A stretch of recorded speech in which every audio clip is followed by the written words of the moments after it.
What's up? What's up? What's up? Wait for some of y'all to get in here. Let's see. No. Okay.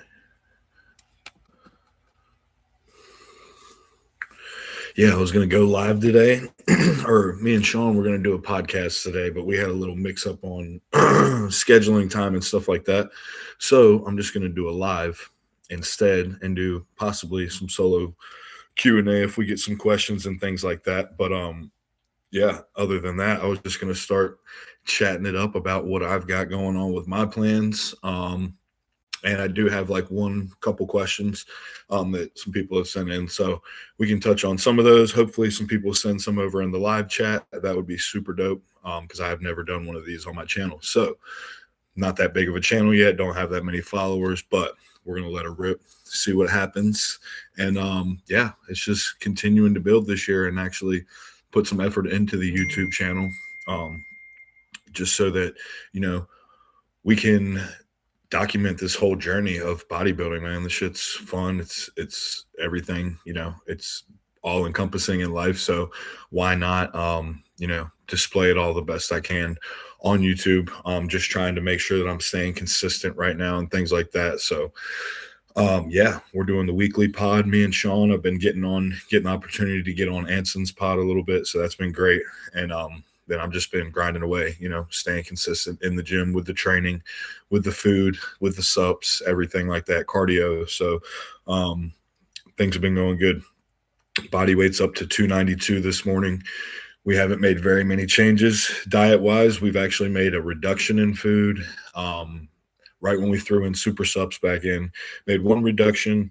Then after the following check-in, we made an immediate increase. And then after this last check-in, we also made an increase. So yesterday we made one more increase when I checked in with my coach. Shout out to Coach Andrew, man. Absolutely helping me stay dialed on everything and just, being the coach that I need, essentially. You know what I'm saying?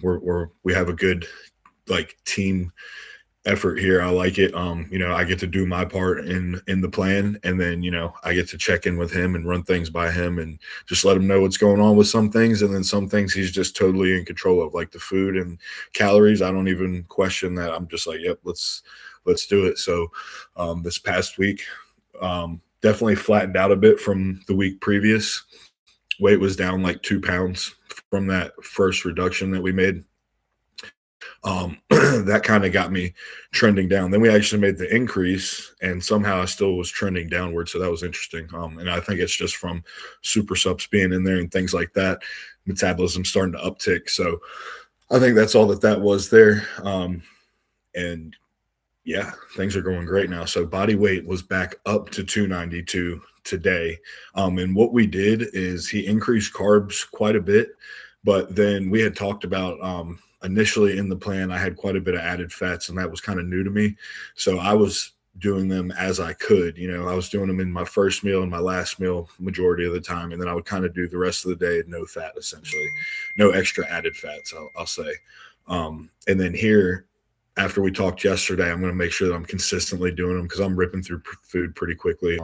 If I'm going flat, still eating 700-800 grams of carbs every day, and I'm flatter from check-in to check-in, I would say it's definitely from the added fats not being in there as heavy as I need them to, just to kind of help all the carbs stick.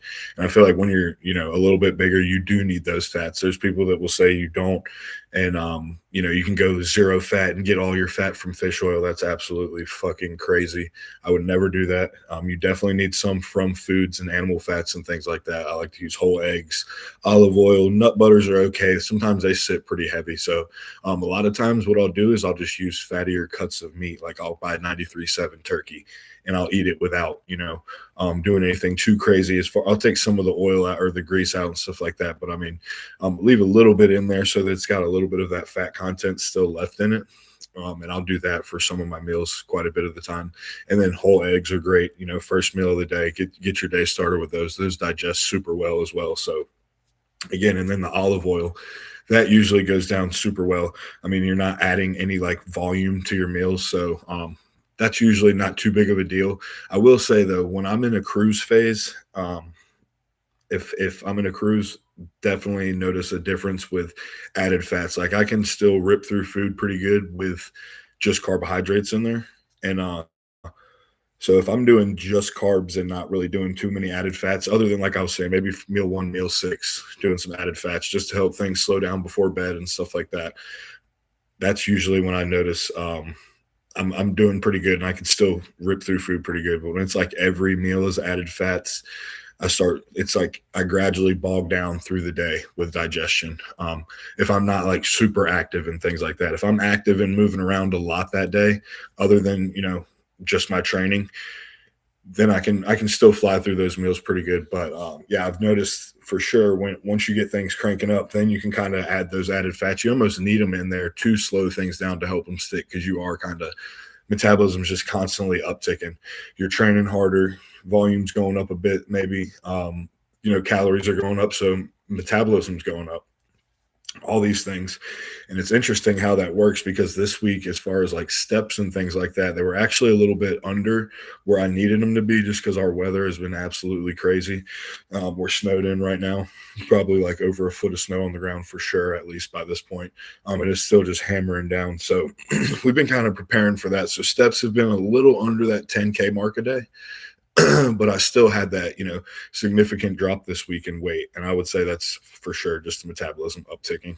Um, Another thing I wanted to talk about on here was just like training volume and things like that.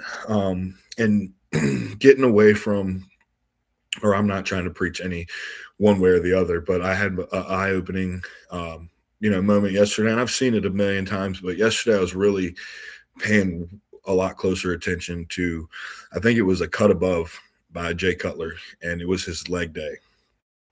And if you guys want to go watch that and just see how much actual volume this man was doing on his leg days, and then we're sitting here talking about, doing one working set on some stuff like one top set, one back off set. Guys, go watch that. I mean, granted, he wouldn't be going max weight on everything and stuff like that. I get it. He was doing a lot of pyramiding, but still a lot of work. And he was still working up to something pretty heavy and doing it, at least a couple top sets, and then even backing down on a lot of things. It's super interesting, man. He was hitting three different hamstring variations, quad extensions, a leg press, a hack squat, barbell squats. This dude was doing everything in his leg days, and his legs were huge. And I'm one that really likes to pay attention to that, the leg training of guys and their leg development and stuff like that, and different stature guys, what they do. And I feel like you take a lot away from him because naturally, if you look at him, he's probably not going to have, huge legs. I know when he was younger, he had massive legs, but without all the training stimulus and stuff, it naturally would be a smaller legged person, built more like a tall guy in a sense. And so I pay attention to that and the repetitions, the amount of repetitions that he would do on working sets and his pyramid upsets. There's a lot to that, I feel like. And I've, in the past like week or 2 weeks ago or so, I was having a little bit of knee pain and stuff. So I almost did a similar workout, just went in there, very intuitively trained everything and slowly worked my way up on everything and did a lot of pyramiding and just a lot of, I guess you could say, volumizing the tissue with just like that pre-exhaustion on every workout that I was doing or every exercise that I was doing. And my legs were more pumped than ever. And then those check-ins after, they looked absolute, like a couple days later, they looked significantly different just from that 1 week of doing that. That one workout, I'll say, of doing that. So there's got to be something to it, guys. I feel like, and then I heard today on the Anabolic Mafia podcast, it is Dom Cardone and Chris Macero. They've got a really good podcast too. I like checking their stuff out.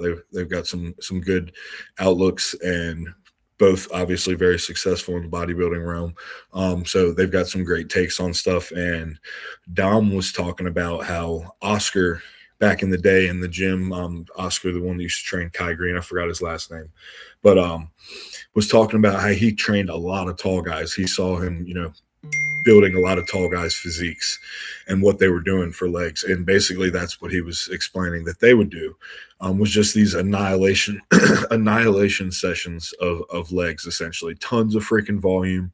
And he said these guys were tall and they had huge legs. So there's definitely something to that, guys, and I'm definitely taking notes and going back and just doing some studying, and because the success leaves clues.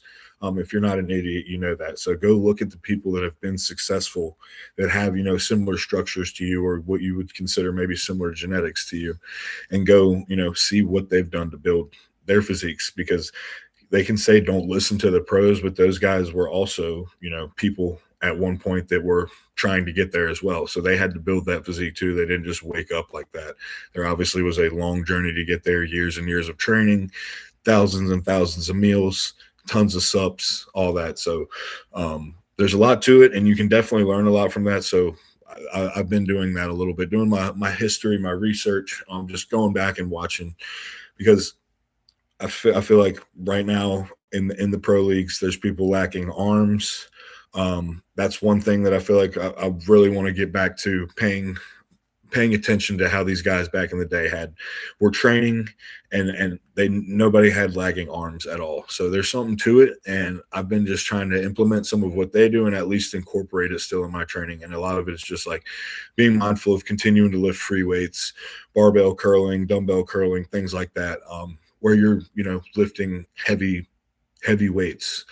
Um, and obviously relatively heavy, it's arm training, so how heavy can it be? But there's something to just lifting a free weight versus moving everything on a machine that's pre-stabilized for you and things like that. I feel like you build and just a lot more of a dense, hard look if you are mindful of continuing to lift the free weights. Don't get me wrong, the machines are great and they have their place, for every body part. I believe there's a great machine for it all, but also need to have that balance of having those free weights in there. And I've seen a difference in my physique when I started working with a coach for the first time. That was a big difference.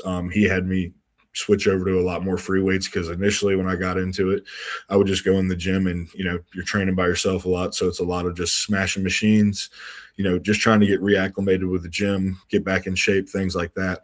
And then when I started really learning about training and really figuring out the training side, the free weights have, I feel like, changed my physique the most. Doing heavier compound movements, using free weights, and then obviously you have your other like accessory work and things like that. But sticking to the bread and butter movements, and then doing them safely. Dumbbell presses, Smith incline presses, things like that, for building a chest. Legs, hacks, leg presses, extensions, leg curls. There's only so many things that you can do, but sticking to the basics and just getting the most out of those basics. Dumbbells, still you making sure you're doing, like I said, doing dumbbell curls, lifting free weights. Same with back. You're going to build an awesome back if you can lighten the weight up on the bent over barbell rows and just build up that strength in a really good technical form, because you're having to, again, stabilize and brace and all your back muscles, man. You're going to have an insane back if you can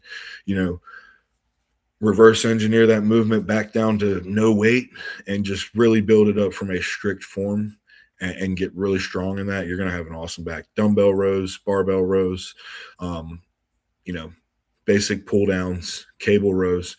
There's not a lot to it. It's just all about, how you're executing. And then it's essentially, making sure you're getting enough volume and really destroying that muscle every time. So that was something that I thought was super interesting. You guys definitely should go check that out. I think that's, it's just something that we should all do, again, because like I said, success leaves clues. So definitely want to be mindful of that. And these guys that did it before us, they paved the way, and they showed us how it's done, and are walking proof of it. You can do it and walk out the other side. So I definitely like to pay attention to them. Excuse me.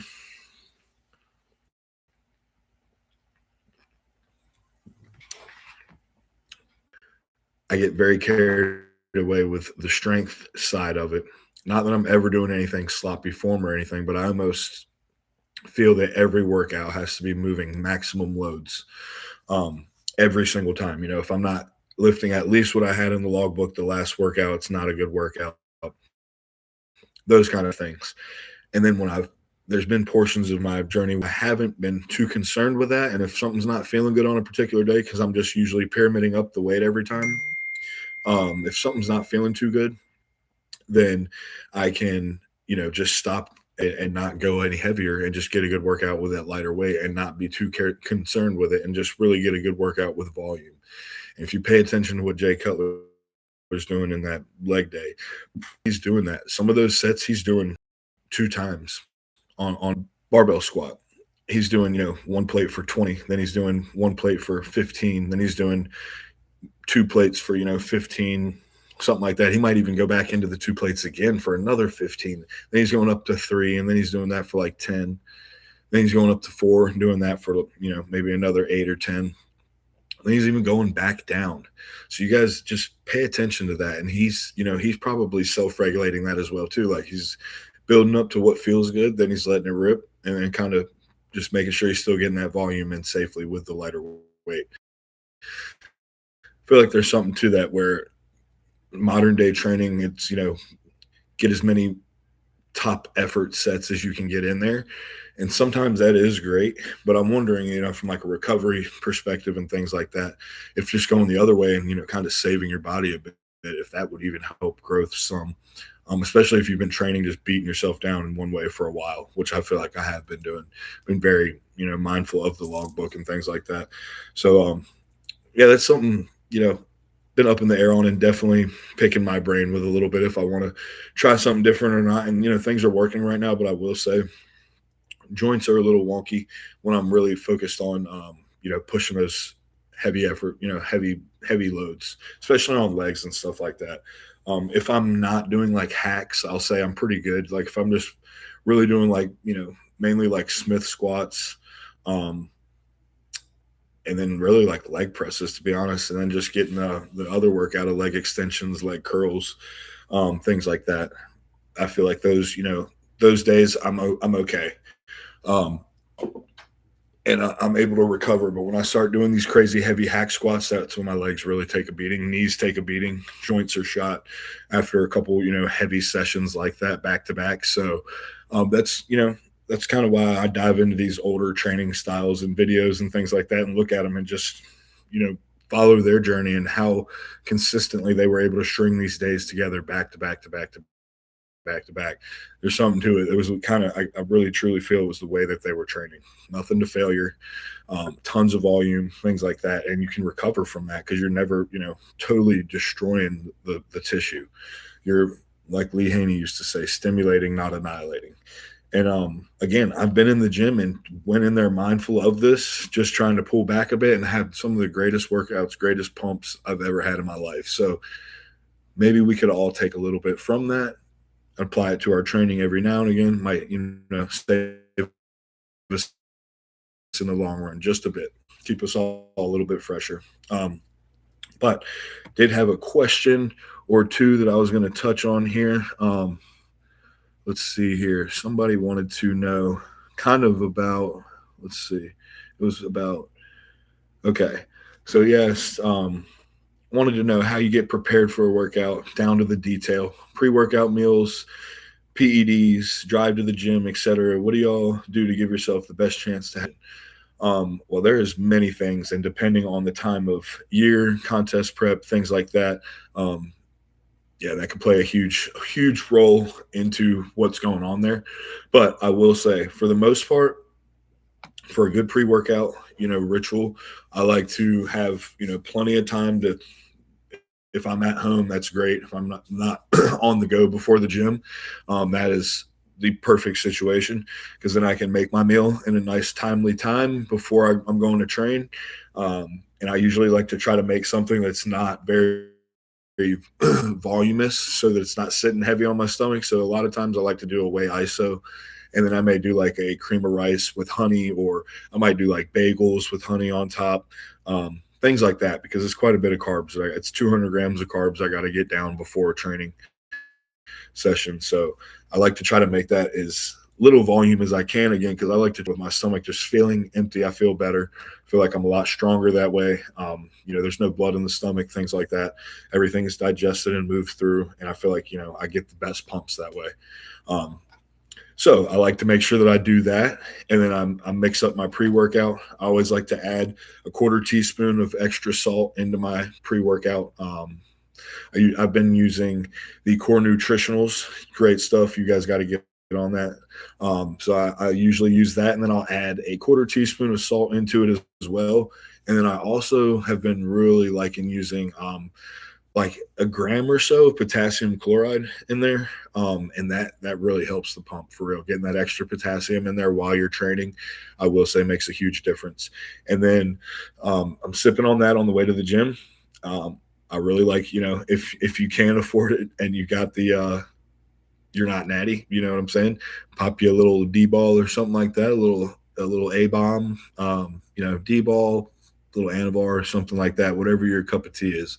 Here lately, I've truthfully have been liking just running a little bit of a lower dose D ball. So like I'll taper the D ball through the day. So like 10 megs pre workout, 10 megs halfway through the day, 10 megs in the evening, that kind of thing. So like 30 megs throughout the day, just to keep that glycogen store nice and full, keep a nice fuller look, helps gym performance like crazy. You feel good on it. So that's been my oral of choice, to be honest with you, here at the beginning of the off season.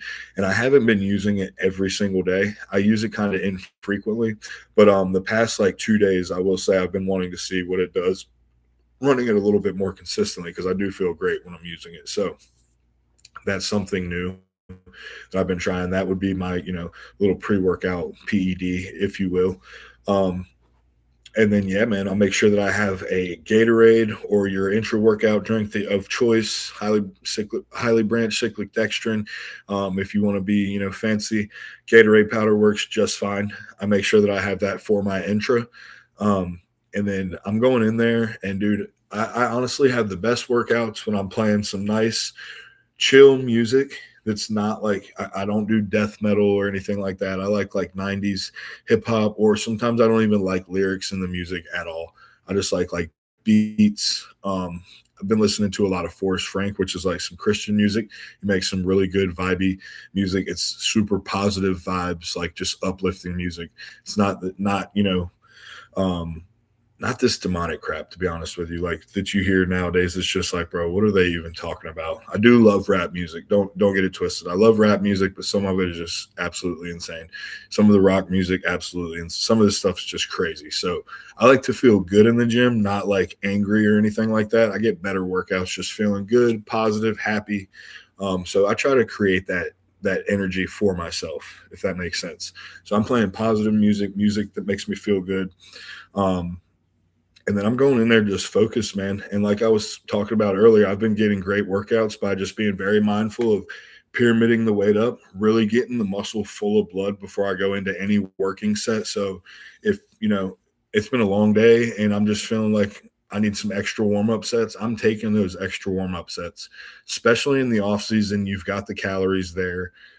There's no need to not, do those extra pyramid upsets. There's some people that say they are absolute waste of time, but I've seen they make a huge difference in how I look and things like that, and a mind muscle connection. From that standpoint alone, you're getting something out of it. So there's a lot of people that say don't waste your time with the warm ups, but I've always gotten a better workout, hit better lifts, better PRs when I do pyramid the weight up. And I'm mindful of, if I need to take an extra set at a particular step in that pyramid up, I will do so. And these are just correlations that I'm making as I'm being, more and more mindful of my training, being more and more aware of it. So that's the other, little tip that I would say. Get yourself in the right headspace for you to perform and focus and lock in, neurologically. You don't want to be in there super charged up when you're trying to mentally connect with the muscle tissue. You don't want to be in there ballistic, on certain things. If you're going in there to just rip a PR like powerlifting style, you want to use all the muscle that you can to lift that weight. That's totally fine, because that's kind of what you need. But if you're going in there to intentfully train your pec muscles, you want to go in there, focus, kind of calm into the set. You don't want your heart rate super high. So that's another thing too. I don't like a lot of super high stimulants before the gym. I feel like that just takes away from focus, from pump. If you're going into every set with your heart rate already stemmed up, charged up, I like to go in there nice and chill, focused. Again, just in that calm, like Zen zone. That's my my peace, my dojo, my happy space, you know what I'm saying, is the gym.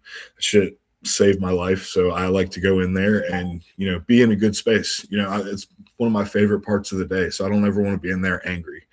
Granted, sometimes you got something going on, you want to take a little bit of aggression out. It doesn't hurt to have that.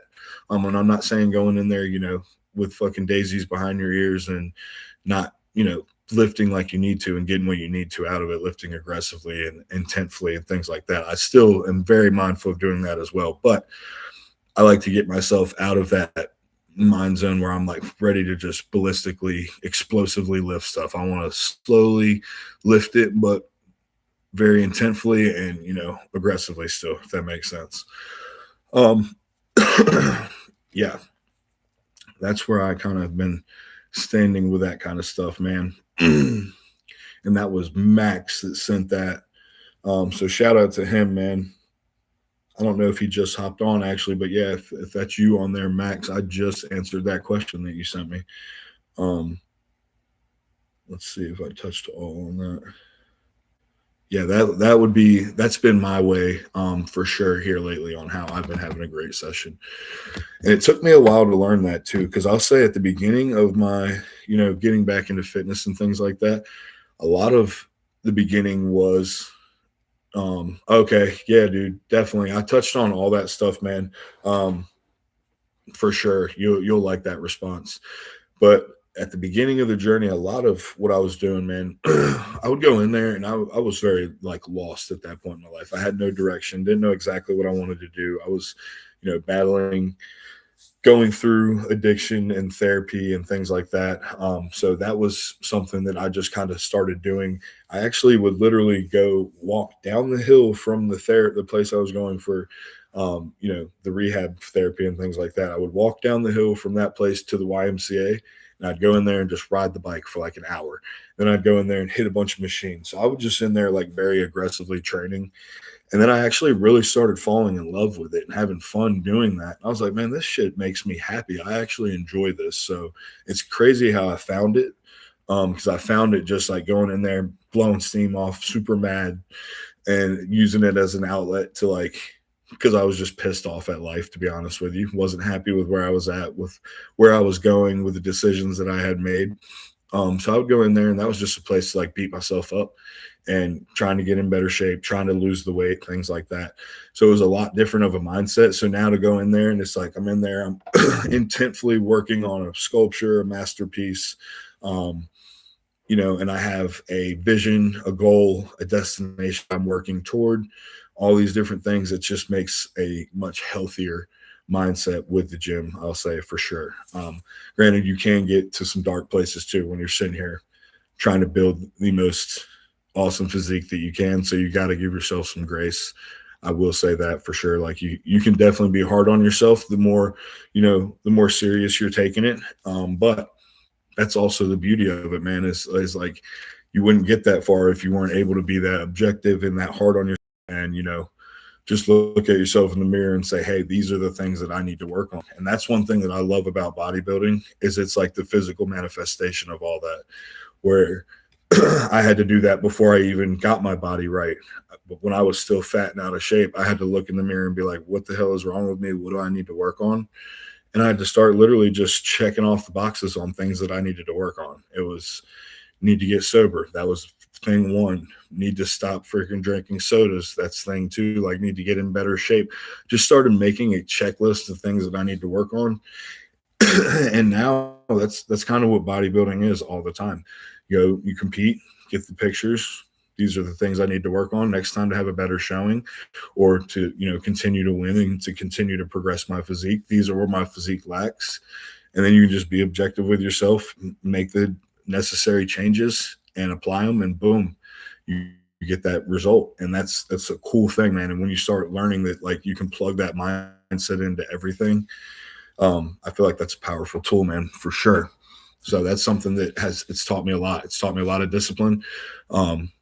So I genuinely hope that, you guys get that out of it as well, because there's a lot of people that like to just bash it for some reason online. Like, there's majority of people are great people and love it, but then there's, some people that want to try to give it a bad light when it's truly saved so many lives, man. Like, I don't know how many people I know that are, sober now because they bodybuild, or that they got sober and then found bodybuilding, and that just truly helps them like stay on the right track, and then they've had all these other positives flourish through their life from just literally training, competing, loving that aspect of it all.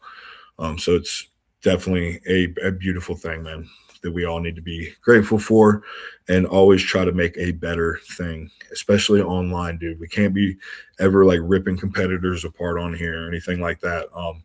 That's when it just, dude, no good, no bueno, no bueno. Gotta always be uplifting and just showing love, man. Let's see here if I can get something else on.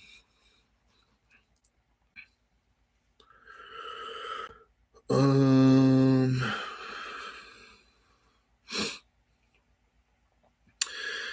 is hypertrophy driven more by the gear or by just the having gear in place and then having everything else, maximized? Like, basically, is it the dose or is it the duration? And I can honestly say, I will say it's probably a little bit of both. Um, it's going to be times that you're not using that much because you want to just stay fresh, stay healthy, stay clean, and so your doses are definitely a lot lower, like, slightly above TRT, things like that. And then there's times that you're going to be pushing it up when you're trying to make improvements, or maybe in a contest prep, you're trying to hold on to tissue a little bit more. But I will say that, like, to make the solidified gains, you just need to have, enough in place to make progress and visually be tracking that each week, through pictures, through, your scale weight, and have plenty of different metrics that you're tracking so that you can make sure you're not getting fat. Essentially, that's the most important part. And if you're getting bigger visually and on the scale and not getting fatter, you're growing muscle tissue. That means you're probably using just enough gear.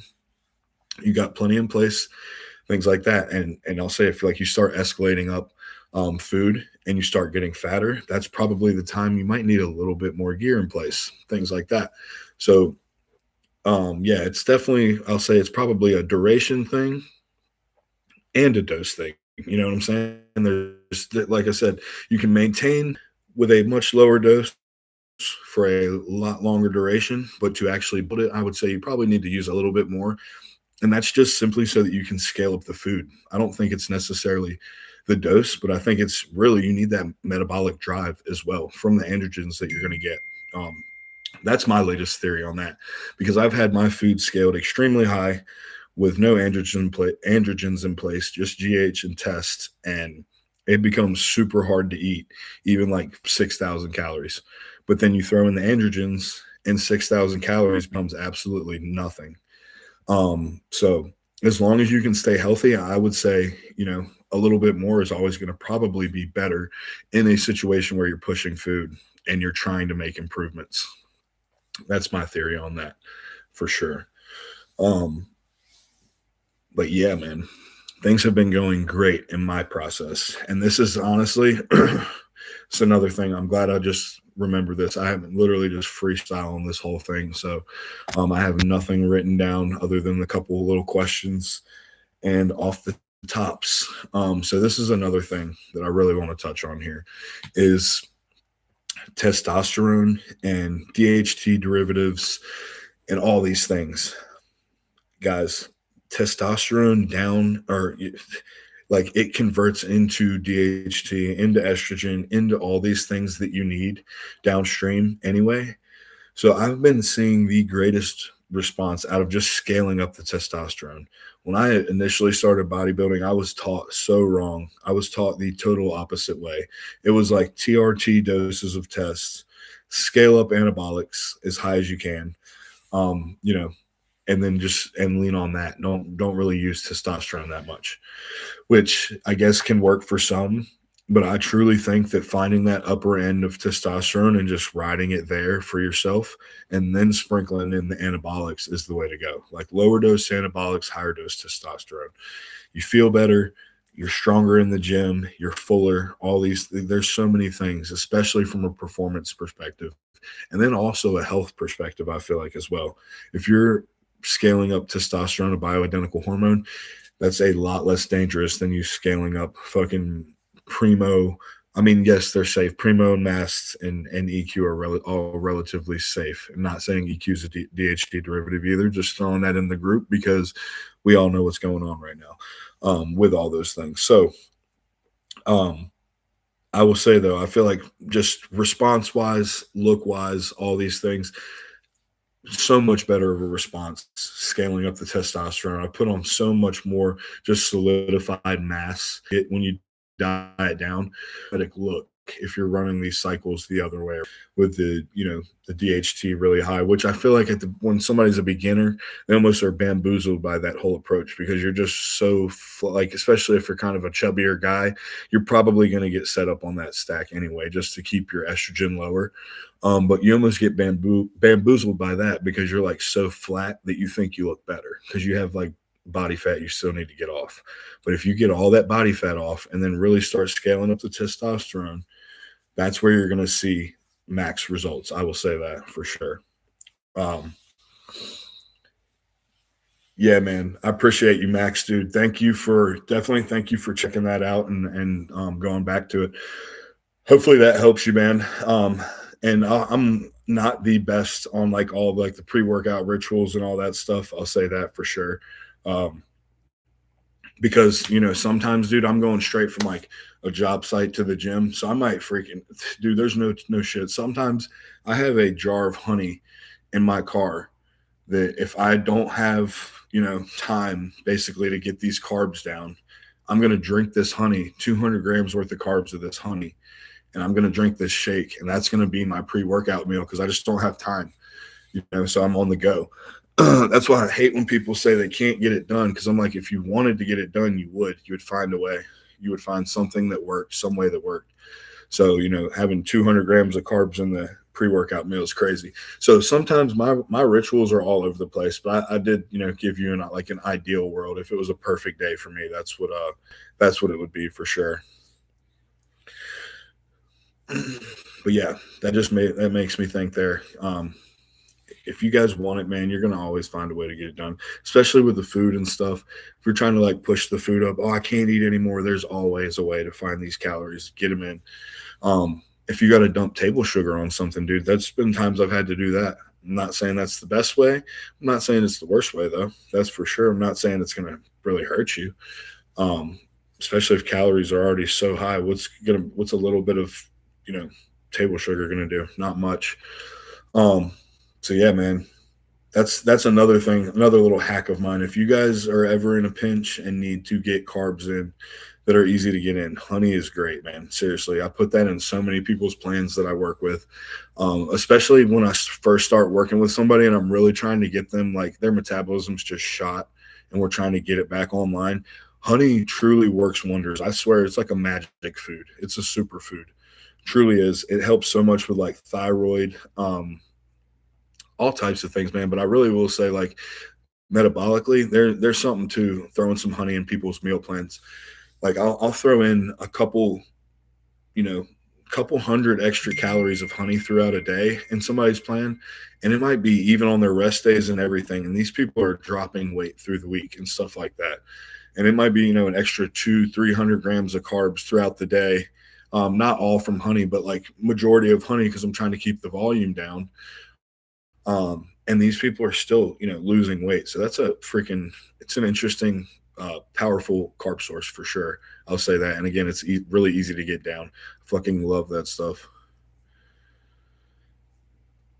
Oh, dude, that's awesome. If you're getting actual honey from somebody that's got like bees and a bee, like real legit honey, that's the best way to go, dude.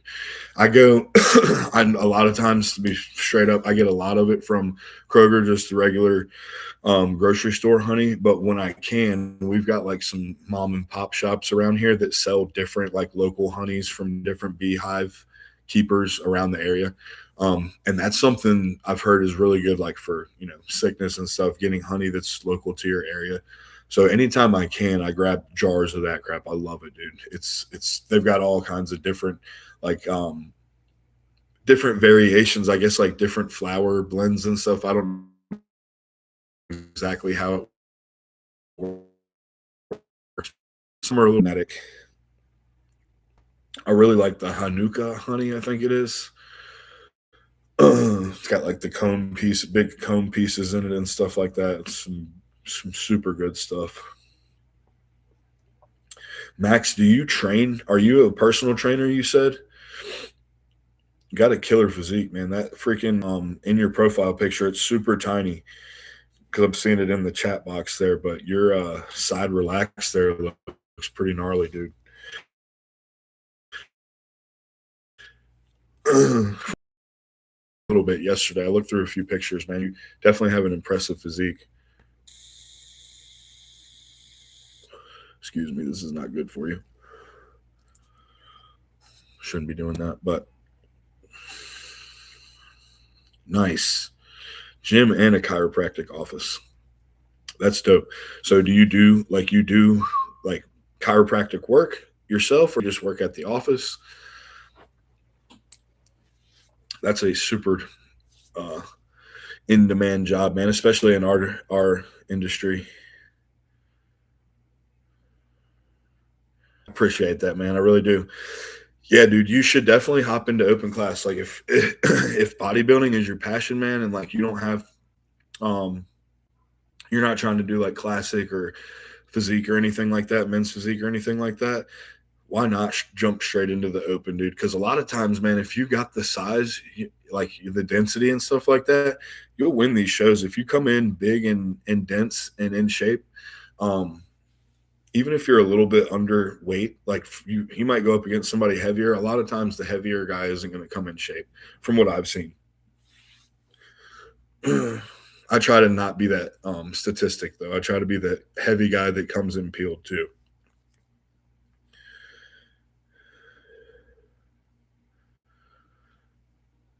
Nice. Yeah, you said you do. Don't do that. Let's see. What'd you say? Had to do sauna and diuretics to make 200 pounds right now. 240 right now. My coach is Big Paul. Says no way I'm making weight. Oh, dude, he's an awesome coach, man. I've seen a lot of. He's put a lot of guys on stage. I see a lot of his. I keep up with him on Instagram. I watch Anabolic live some mornings. He's been going live on Sunday mornings. Here lately, I will say I haven't caught as much of it, but when I first started out, dude, I learned so much from him, from Todd, from Colton. Um, who else was on there back, like the OG, like anabolic talk or whatever it's called? Ryan Root, he's really good too. He taught just on the, especially on the pharmacology side, man. They're really intelligent guys. But dude, yeah, if you're 240 right now, there's no way you're making weight. What's your weight cap?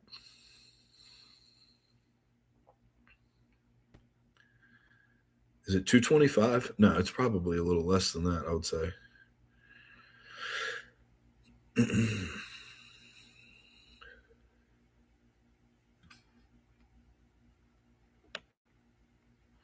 Yeah, that's super cool though.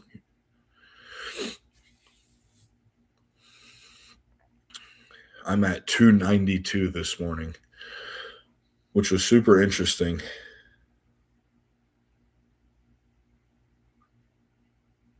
5'9", weight cap's 202. Yeah, brother, I'd say you're not making 202 anymore, big dog. That is not in your cards at this point. You're cooked. You're fucking definitely gonna have to be heavyweight at least, or well, do open class, I should say. I mean,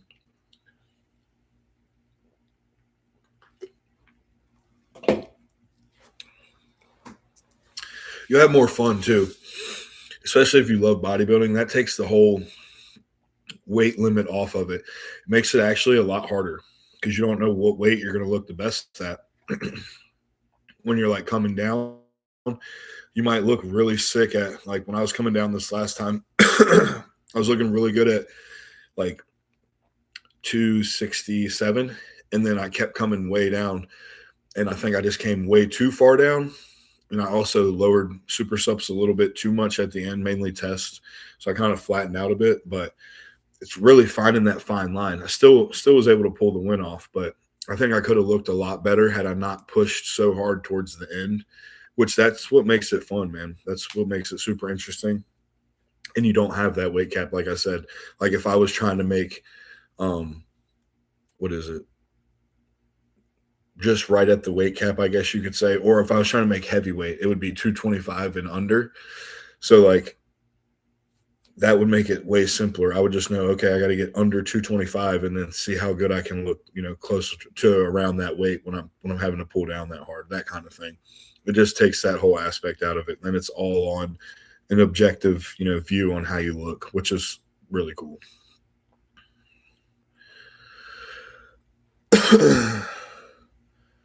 Nice. Yeah, he's a data guy, so he's definitely gonna have you dialed, bro, for sure. I'm sure he's got all the notes. You're keeping up with it. You obviously want to be your best. Definitely a good idea, man. I ran into issues with that as well. My last prep.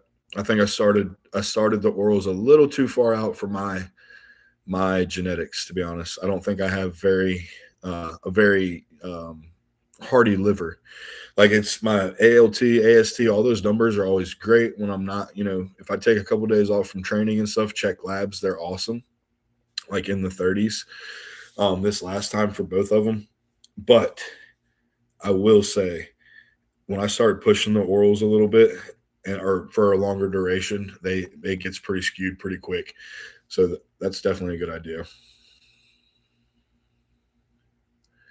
Yeah, man. It's like you're hanging on towards the end. You're like, I gotta make it to the show. I gotta try to still like hold this thing together. Cause and what really sucks is if you start relying on those a little earlier in the prep, and that's really, bringing the look together. And if you've made other changes to injectables, then you're kind of stuck relying on those orals. I literally got stuck in that situation this last time. I cut out tests too quickly and was really reliant on the anabolic load from the orals. And then when it came close to showtime, man, um, dude, it was tough, man. That last week was like I was slamming down apple cider vinegar tablets and stuff like that just to make sure my stomach was nice and acidic to keep the orals going through, to keep the food flowing through. Um, yeah, it makes it interesting for sure. I'd say this next time I'm probably not going to introduce anything to like 2 weeks out. Cut out test a week out and GH 5 days out. Gut was ruined. Yeah, yeah, man. Did you run high dose Winstrol on that protocol that you're talking about? If so, that I would say that's probably the biggest culprit that I've seen with myself anyway on digestion, digestive impact, and just like feeling toxic.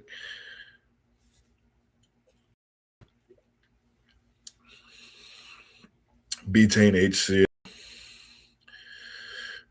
I've heard really good things about that. I haven't tried. I actually heard that from Paul, and I had that in my notes from him from forever ago, from an old pod of his. I had that in my notes. I actually just didn't get it. I used that apple cider vinegar tablets.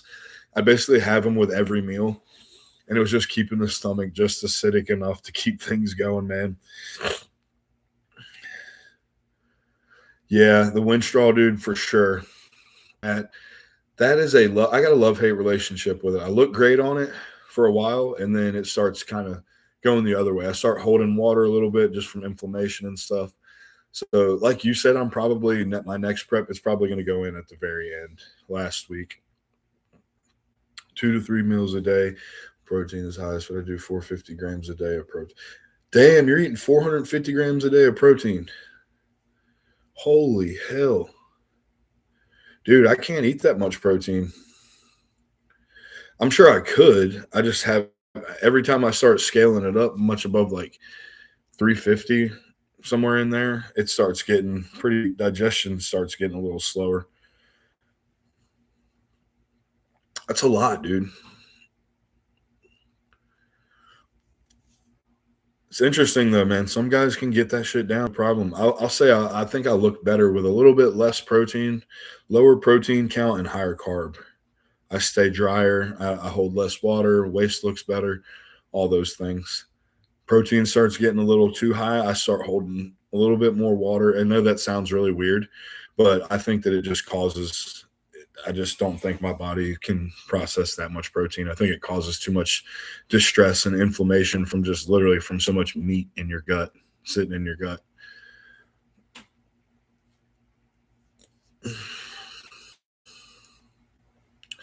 But I will say, dude, I'll do like this is gonna sound weird. Every now and again, I'll do like a sugar fast or fruit cleanse, things like that. Brings the waist right back in, just cinches it right back up. If you ever find yourself in a predicament where you're like, man, I'm feeling backed up, bloated up, kind of thing, that is a great tool. And if you're bodybuilding, I found that you can get away with a lot more than just like sugar and fruit. You can get away with bagels and rice and veggies, and you can basically just stick to a carb only couple days, and you're still going to get that same effect because your metabolism's so cranked and needs all that nutrients anyway. So you're just ripping through all that food. And you'll still get like that cleanse effect. And obviously, if you want to take it a little more extreme, you can go straight up, fruit and sugary juices and things like that. And you'll, flush the colon and everything out pretty quickly. Yeah, nice. I like it. You do. I kind of like that approach every now and then. Having like high days, that's a good way to do it. Right now with Andrew, guy I'm working with, he's got me doing training day, rest day, which I really like. It just keeps it simple for me. I'm a keep it simple, stupid kind of guy. Oh my God, no carbs on rest days. How do you think that impacts recovery? No carbs on rest days.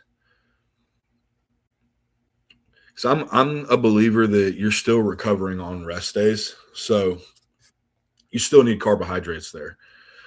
Obviously, you're on a mini cut, so you're doing it for a purpose. I'm more so asking how you feel like your recovery is right now with that, because I've done that in times. Yeah, yeah, you're just getting that gluconeogenesis happening, so it's like that's still covering what you would need from carbohydrates anyway on that day.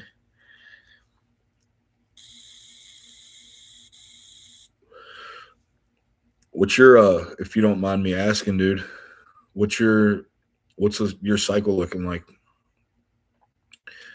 That's touch more than where I'm at.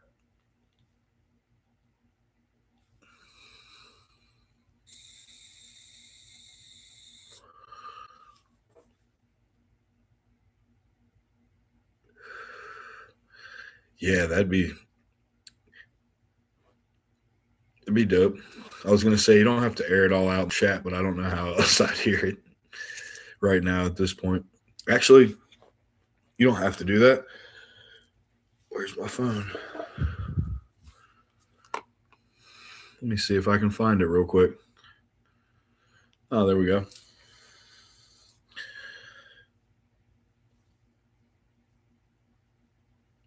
Nice. I like it. That's a good setup. I guess you're probably using the 350 meg test or 300 milligram per mil test. That's how you got that number. That's the same shit I use. 700 EQ. Yeah, we're almost the same there. I'm on 1260 test and 700 EQ. So I literally am just one notch above you on the test dosing. And yep, yep, that's exactly where. Okay, nice.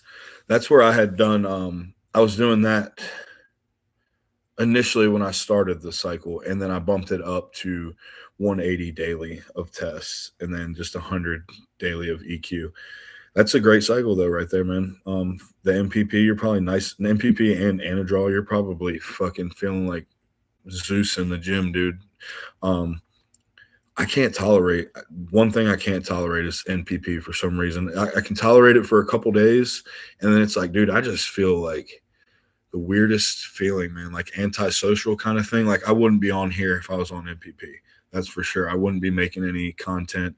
I like don't like to converse with people. I'm like super just standoffish. Um That's great though, man. Your E2's in a good spot and everything.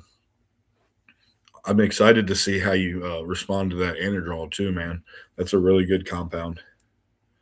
See, I'm the opposite, dude. I actually, for that reason, am going to just use like Tren E in mine because I tolerate that super well.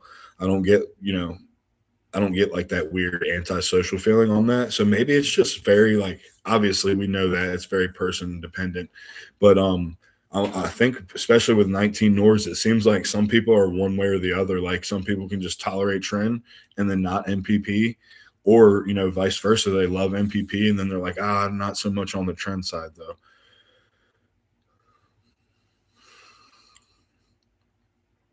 The only thing with the trend is if the dose is too high, I just get digestive issues, like stomach. From what I've learned, it's just your stomach acid goes down from the trembling itself. So if you're mindful of keeping a very acidic stomach, like we were talking about in the chat a minute ago with the betaine, and I like I was saying, I like using the apple cider vinegar. Yeah, that too, the heartburn for sure. I think again that's too from like that stomach acid from what I learned this last prep, because I started getting it at like I was using Ace and it was at like the 60 meg a day mark. I started noticing that, but it was after like 2 weeks. So I tolerated it for a couple of weeks and I was obviously titrating up. It was like 30 megs a day for a couple of weeks, 40 megs a day, 50. But I just started out too early. I think if I had started a little closer to the show, could have probably went in running a pretty decent dose and held on to had a pretty crazy look, but I started it too soon, to be honest with you. My first prep though, man, I did it right.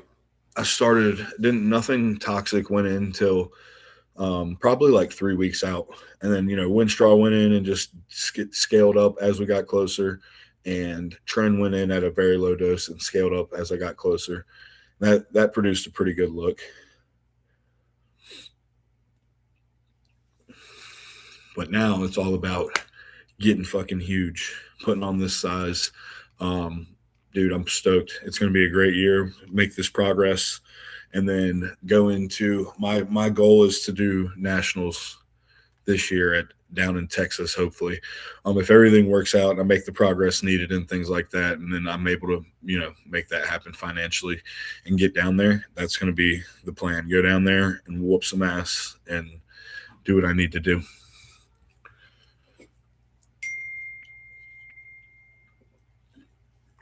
And I'm stoked too because I've talked about it before, but I've never had a progressive phase where I am actually putting on, focus on putting on size.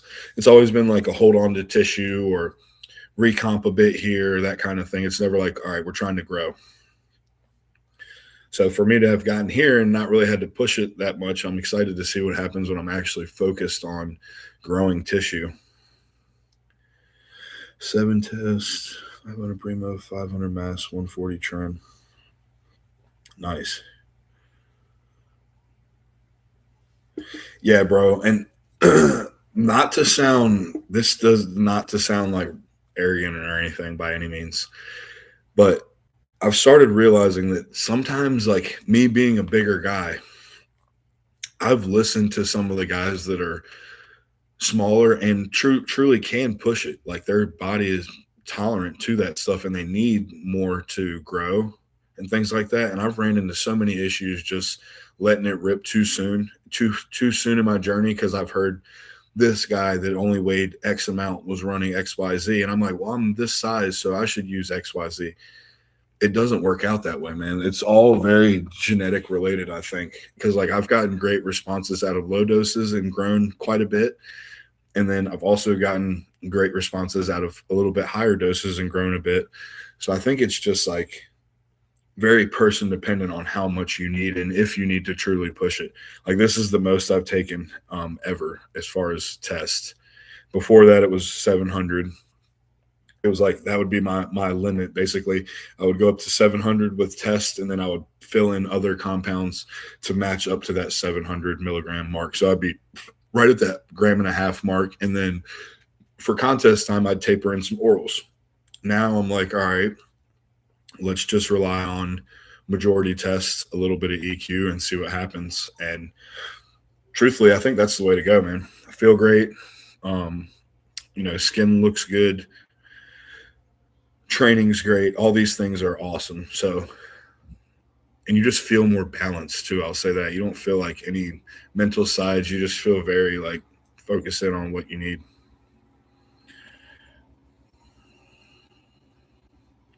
Very true. Very true. And this is another thing too. I think more is better once you have more tissue. That's I didn't caveat that, but that's another thing too.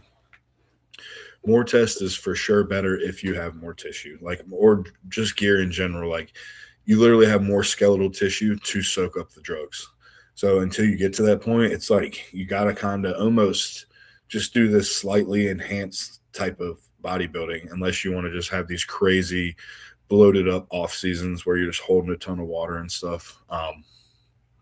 Yeah, that was kind of how I did until I got a decent like base of size. Then you could kind of experiment with a little bit more dosing and stuff like that.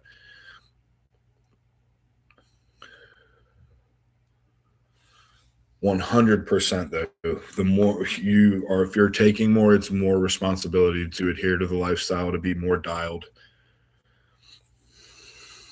100% agree.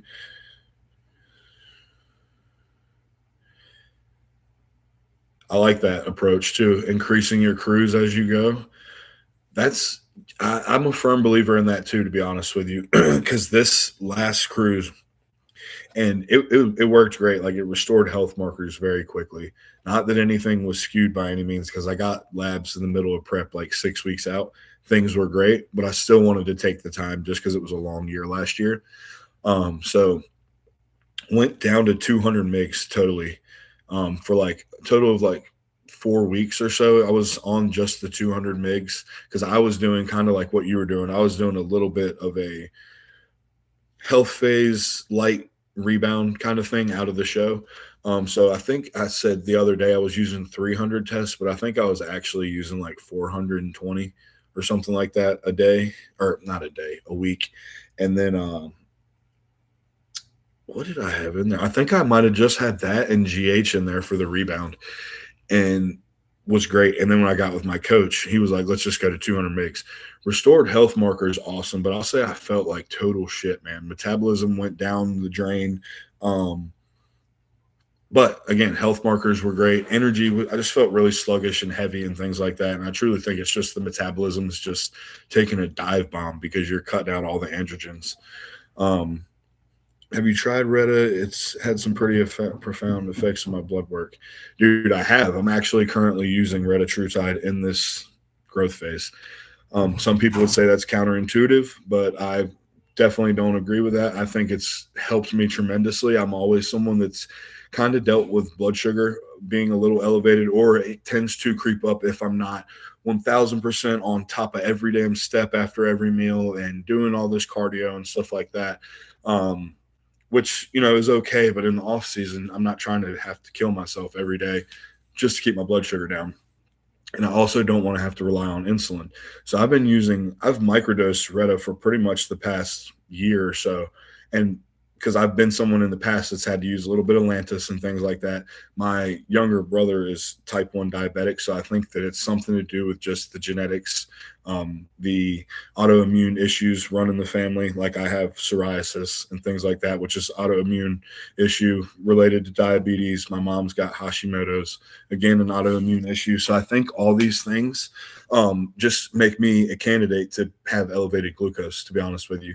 And so now running that, all these markers, including inflammatory markers that in the past have been elevated, I think just from having an autoimmune issue, the retatrutide is fixed totally.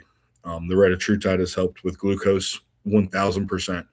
My glucose reading, like this morning, my coach wanted to start keeping up with my fasted and post meals. And this morning, got up, drank a little bit of water, didn't even have like a full liter or anything, had some water, chilled for a second, checked it. I'm at a 90. And normally I'd be like not normally, but in the past, better body composition than I'm at now. I might check it in that situation and be at like a 98, 97. It's still, under that 100 mark, but sitting at that real high 90 mark, even when I've been absolutely shredded, I've had that, readings before. So what with the Retta, it can get down in the 80s, the 70s, things like that, as long as I'm well hydrated. Um, and then the after meals is where I really like it too, especially if I'm getting cardio, getting steps, and then I have so what I do is a milligram on Monday, a milligram on Friday. So I found that having that in there, I can have my meals as long as I get my steps in or a little bit of light cardio. I get on the spin bike because like we're snowed in, so that's going to be my option. Do that for about 10 minutes. My blood sugar will be down in like the 80s after probably an hour. So it's super interesting how it works. Yeah, I'll say for sure. And what's interesting, man, is I've had so because of my good experience with it, I've wanted my family to experience it as well. So they've tried it too. And it's something that they've all seen great results with and all seen improved health markers from, including my brother who's diabetic. We've actually gotten him on it. I've spoken on this on Anson's podcast before, but he's been someone that's had to heavily rely on insulin his entire life, heavily rely on insulin. He's a type 1 diabetic. That means his pancreas makes no insulin whatsoever. And him running retatrutide, the amounts, it's truly like mind blowing. I think it's gonna like reverse diabetes at some point in my opinion. After seeing what it's doing with him, he'll have to take, say in a situation he'd normally have to take like 10 units of insulin. Now he's having to drop his insulin dosing down to like 1 or 2 units for something that used to take about 10 to 12, somewhere in there. So it's like just an insane amount, a percentage cut of the amount of insulin he's actually having to self, administer in comparison to before.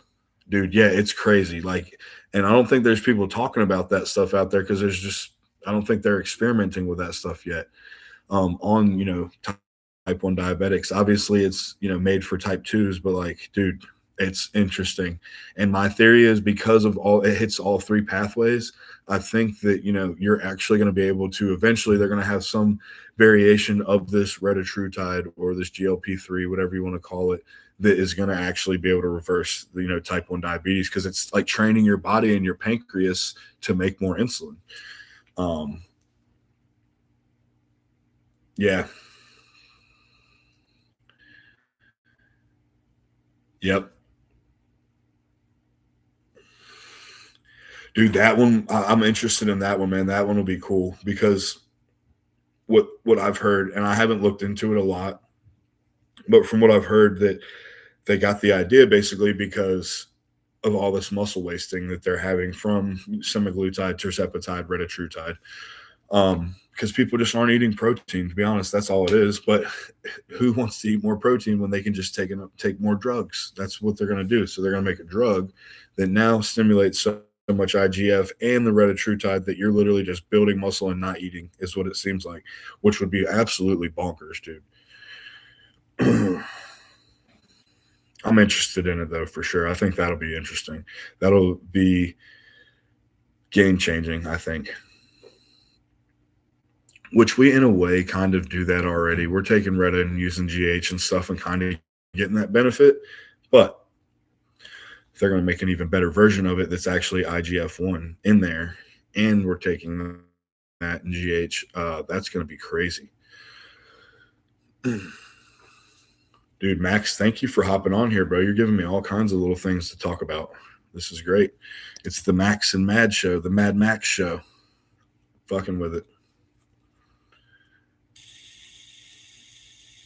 Yeah, 100%. When people are like, you think you could lose muscle on it? I'm like, no, bro. If you're eating your meal plan, you're not going to lose muscle. But then there's some people that will just take crash diet. And it's like, bro, what are you doing? You're fucking up here.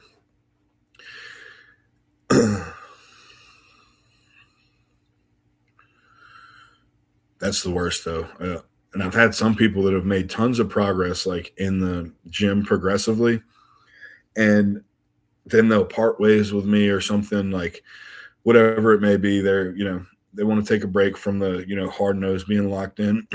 And then, like, for instance, I've gotten somebody that's wanted to start dieting on their own after we'd worked together for a while, which is totally cool. I'm no issues with that whatsoever.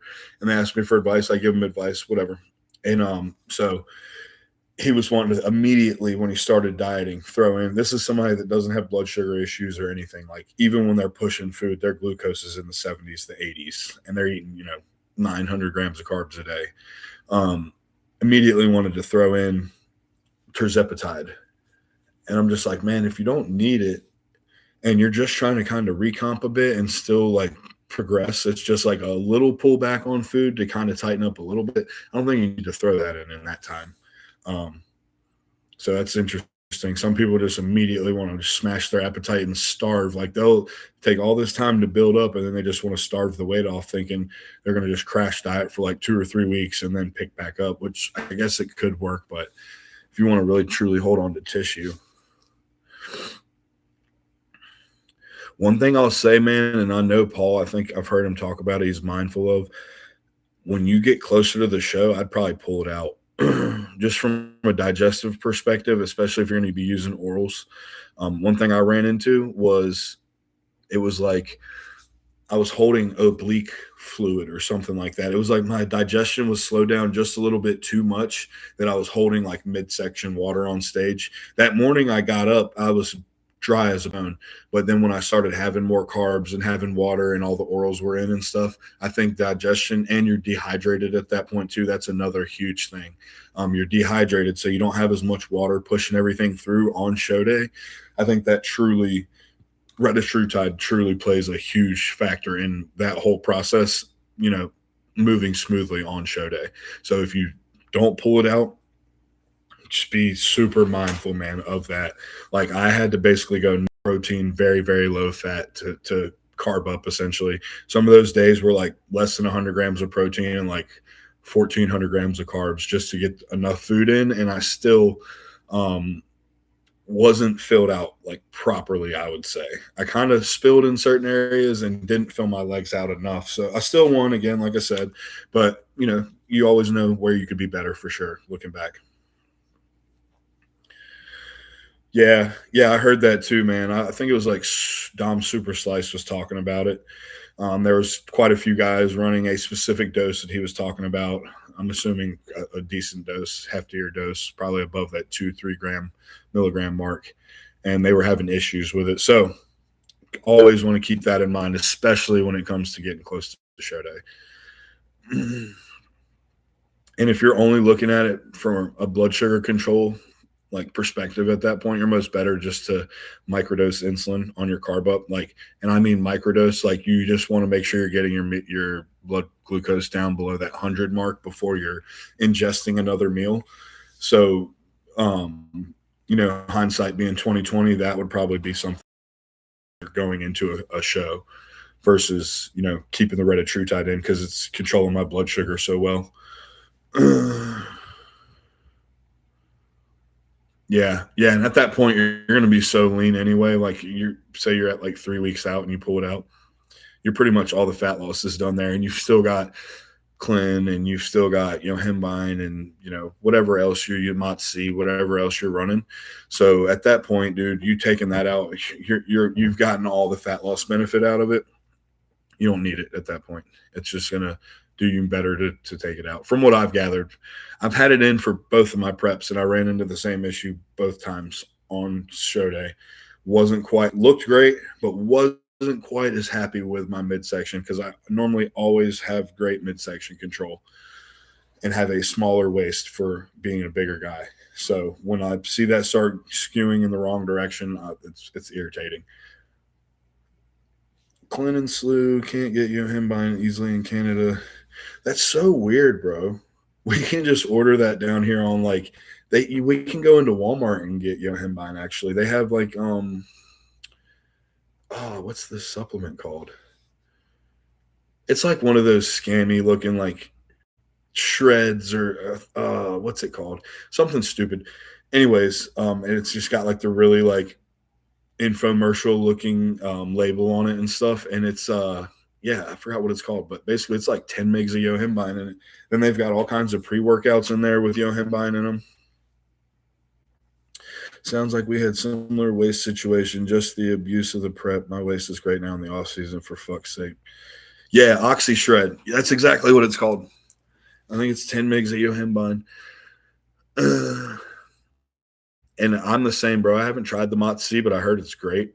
Heard really good things about it from like Anson.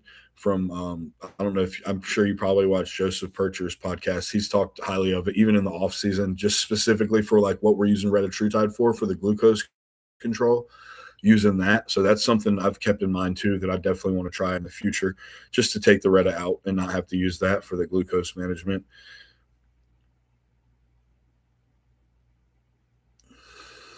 Yeah, we definitely. It's just the prep abuse, man. And I think another thing too is fatigue. It sounds so corny, but fatigue management, like knowing to pull back in prep because you are so stressed from so many other things in the prep. It's like training stress, liver stress, all these other things are going on.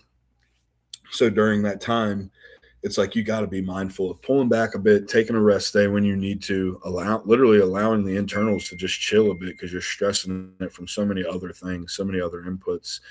But that's dope. Y'all can get, luckily here, it's been getting a little bit more chill on the insulin. Like we can get like Novolin R here over the counter for actually really cheap at Walmart. So that's pretty cool.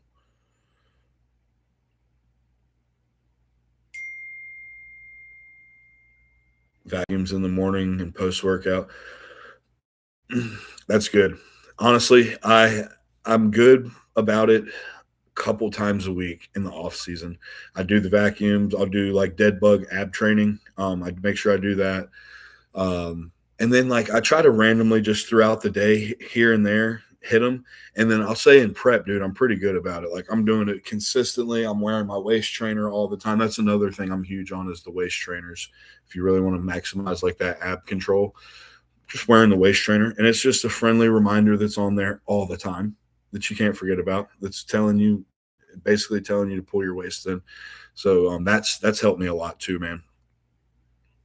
And I got one that's like zips up and then has like the layers of Velcro that go around. Like you pull one way, pull one the other way. That one's great, but it's a sized one. So like after you get shrunken down enough, it's almost a little bit too big. I should have probably got a size smaller. So I grabbed a cheap one like a month ago, 2 months ago, something like that, that just literally wraps around and is all the way elastic and you can just pull it as tight as you want. And that one's actually pretty dope because you can put it on in the morning and just cinch it up really good. And it keeps you, super mindful of keeping that tight. Yeah, bro. They're great, man. I love them for sure. And then also when you're training too, man, you can wear your belt. Just make sure you're cinching that up a bit. That's kind of, some people will say it's not good for it and it makes it worse. But I think just having it on there and being mindful, it helps you just stay mindful of keeping your abs, essentially engaged.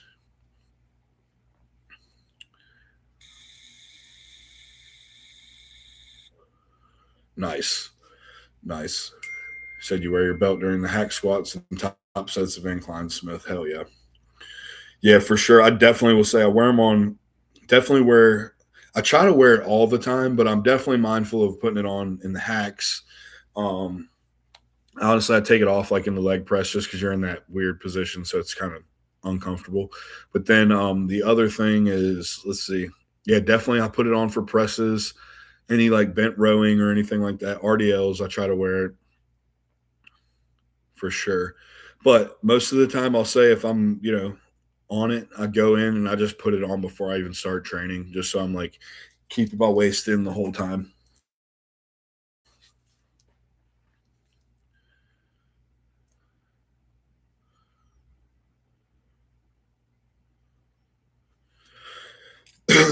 Sean just texted me a little bit ago. Yeah, me and Sean had some freaking scheduling issues going on. So I just hopped on and did a live. We're going to possibly record later. I don't know yet. But we initially had talked about doing like 1 o'clock.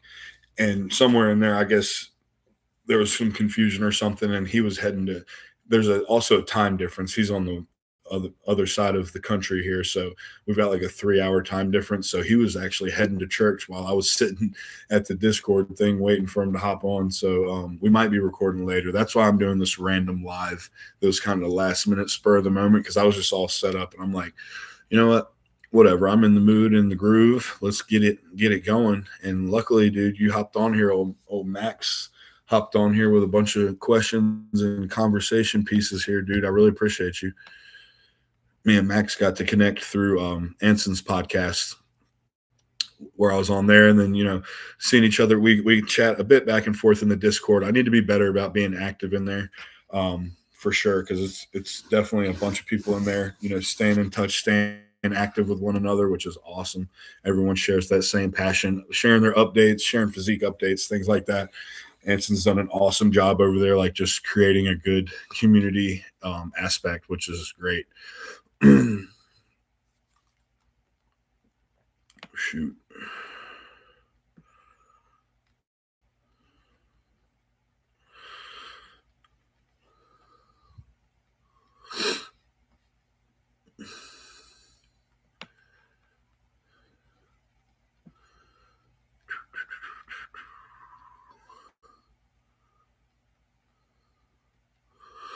Oh, nice. You can actually share screen on here. Let's do that.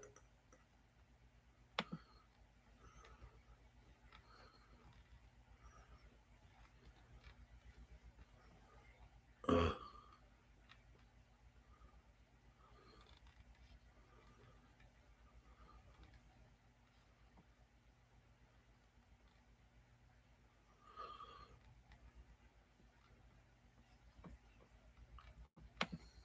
well, maybe not. Just kidding. I was going to share the screen and share my updates, but it just stopped sharing in the middle of it sharing. Let's try it one more time.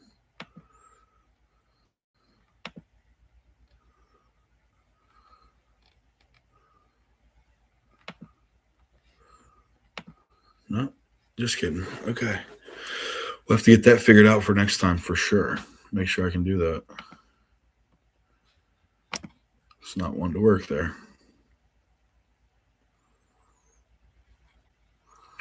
But yeah, it's been like an hour and 20 minutes on here.